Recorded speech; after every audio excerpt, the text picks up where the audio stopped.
देश में महामारी की दूसरी लहर में स्वास्थ्य प्रणाली चरमरा गई है। दूसरी तरफ कालाबाजारी करने से लोग बाज नहीं आ रहे हैं। राज्य में लगाए गए लॉकडाउन से जनता परेशान है क्योंकि इसका सीधा असर उसकी कमाई पर पड़ रहा है। देश की अर्थव्यवस्था को भी संकट के इस समय से उबारने के लिए कड़े कदम उठाने की जरूरत है। ऐसे हालात में आज अचानक आरबीआई गवर्नर शक्तिकांत दास ने स्वास्थ्य सुविधाओं के लिए 50,000 करोड़ रुपए की विशेष लिक्विडिटी सुविधा देने का ऐलान किया। साथ ही भारतीय अर्थव्यवस्था को लेकर कई महत्वपूर्ण बातों का जिक्र किया। आरबीआई गवर्नर शक्तिकांत दास ने कहा कि आरबीआई महामारी की स्थिति पर नजर बनाए हुए है। महामारी की पहली लहर के बाद अर्थव्यवस्था में अच्छी रिकवरी दिखी थी। आरबीआई ने माना था कि दूसरी लहर के प्रसार को देखते हुए व्यापक और त्वरित कार्रवाई की आवश्यकता है। दुनिया के अन्य देशों के मुकाबले भारत में तेज रिकवरी हुई है। साथ ही अच्छे मानसून से ग्रामीण क्षेत्रों में मांग में तेजी रहने की संभावना है। आरबीआई गवर्नर शक्तिकांत दास के मुताबिक जनवरी से मार्च के दौरान खपत बढ़ी है।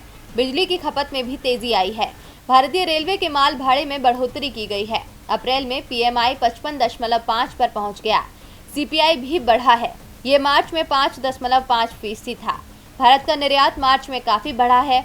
दलहन, तिलहन और दूसरे जरूरी सामान के काम में बढ़ोतरी दर्ज हुई है। ऐसा महामारी के कारण सप्लाई चेन की सीरीज टूटने से हुआ है।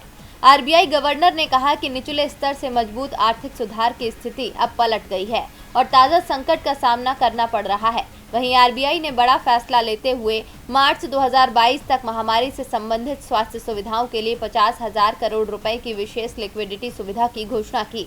इसके जरिए bank vaccine manufacturers, vaccine transport और निर्यातकों को आसान किस्तों पर लोन उपलब्ध कराएंगे।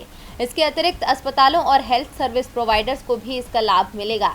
राज्यों के लिए ओवरड्राफ्ट सुविधा दी जाएगी। ओवरड्राफ्ट में राज्यों को रियायत मिलेगी। गवर्नर ने यह भी कहा कि मौजूदा स्थिति को देखते हुए केवाईसी नियम में भी कुछ बदलाव किए गए हैं।